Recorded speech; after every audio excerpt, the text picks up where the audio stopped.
கௌதம் சைடில் இப்போ ஒரு அதிரடியான ப்ரோமோ வந்திருக்கு. மிஸ் பண்ணாமல் ஃபுல்லோடையும் கேளுங்க. அதுக்கு நான் அந்த வீடியோ பிடிச்சிருந்துச்சுன்னா லைக் பண்ணி பாருங்கள். ரொம்ப பிடிச்சிருந்துச்சுன்னா நம்ம சேனலுக்கு வந்து சப்ஸ்கிரைப் பண்ணி கண்டினியூஸாக ஆதரவு வந்துட்டாங்க.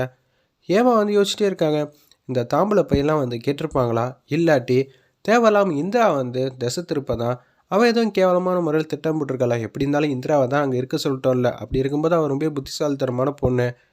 காவியாவெல்லாம் நிச்சயம் ராகினி கிட்ட தனியாலாம் விட்டுட்டுலாம் போக மாட்டாங்கிற மாதிரி யோசிக்கிறாங்க. அந்த இடத்துல நம்ம ஹேமா பந்தி போடுற இடத்துக்கு வந்து சுபா வந்து போய் அத்தை மாமாவுக்கு பரிமாறுறதுக்கு அப்படியே வந்து உதவி பண்ணிகிட்டு இருக்காங்க. அந்த இடத்துல இருப்பினும் வந்து ராகினி சொல்ல தான் வந்திருக்கோமே, இந்திரா அங்கே இருப்பா, எந்த பிரச்சனையும் இல்லை அப்படின்னு ஹேமாவும் சுபாவும் இந்திரா இருக்கிற தைரியத்தில் தான் வந்து காவியாவை தனித்தனியாக விட்டுருக்காங்க.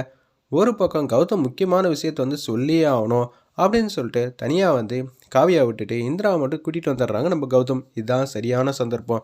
ஃபோட்டோகிராஃபரையும் வந்து திசை திருப்புறதுக்காக வெளியில் வந்து சேர் இருக்குது, நீ போய் எடுத்துகிட்டு வந்துடு அப்படின்னு சொல்லிட்டு வெளில வந்து சேர் எடுக்கிறதுக்காக போயிட்டாங்க. இது எல்லாத்தையும் வந்து சந்தர்ப்பத்தையும் பயன்படுத்திக்கிட்டு காவியாவோட முந்தானியை பக்கத்தில் இருக்க குத்து வழக்கு மேலே வந்து வச்சிடுறாங்க. அது கொஞ்சம் கொஞ்சமாக அது மாதிரி பட்டிக்கிட்டு இருக்கு. பட்டு புடவை இல்லை, அதனால தான் தக்கன்னு ஆகத்தான் செய்யும் அப்படின்னு சொல்லும்போது யதார்த்தமாக வந்து பின்னாடி திரும்பி பார்க்குறாங்க நம்ம காவியா.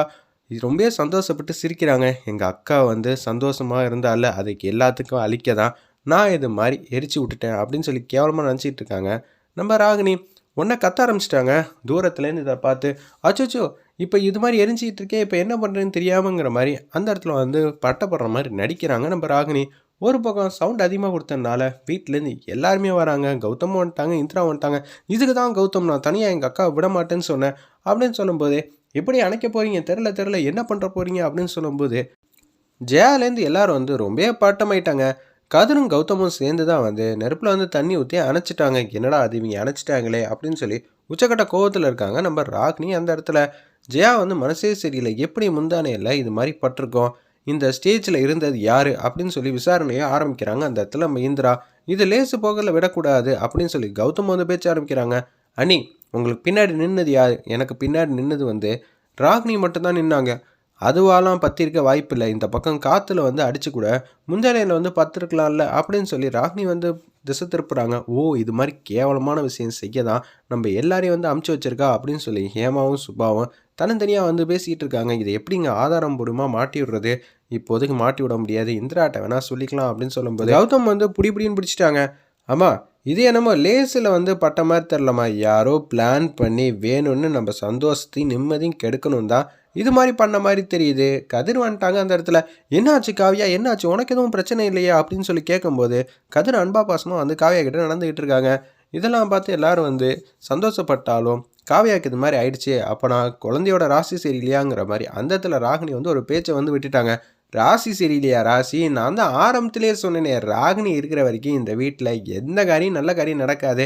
கொஞ்ச நேரத்துக்கு முன்னாடி என் புருஷனை வந்து அசிங்கப்படுத்தினா, இப்போ என் பொண்ணு வந்து தனியாக இருக்கிற சூழ்நிலையை வந்து பயன்படுத்திக்கிட்டு இவ்வளோ கேவலமாக வஞ்சகத்தோடு நடந்துகிட்டு இருக்கா ராகினி. இந்த ஸ்டேஜில் எப்படிங்க வந்து இது மாதிரி தீ பிடிக்கும், இதெல்லாம் கொஞ்சமாவது நம்புற மாதிரி இருக்கான்னு சொல்லி உச்சக்கட்ட கோவத்தில் வந்து பேச்ச ஆரம்பிக்கிறாங்க. அந்த இடத்துல நம்ம சந்திரா இந்திராவோட அம்மா உன்னை கடுப்பாயிட்டாங்க.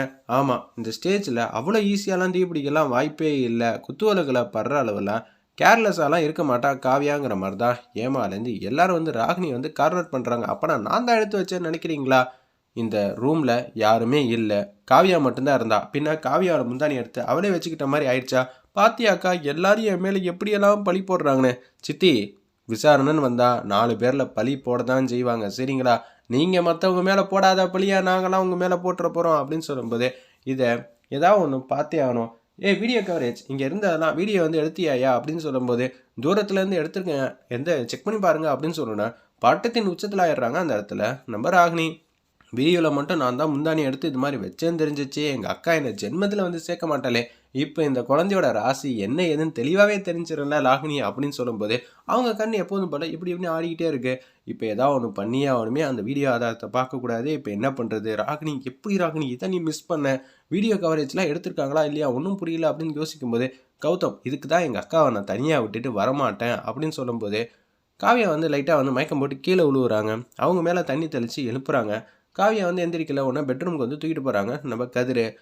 எல்லாரும் ரொம்ப வருத்தப்படுற மாதிரி தெரியுது. இந்த விஷயத்தை லேசு போக்கில் விடக்கூடாது, நம்ம தான் உஷாராக இருக்கணுங்கிற மாதிரி யோசிக்கிறாங்க சந்திராலேருந்து எல்லாரும்.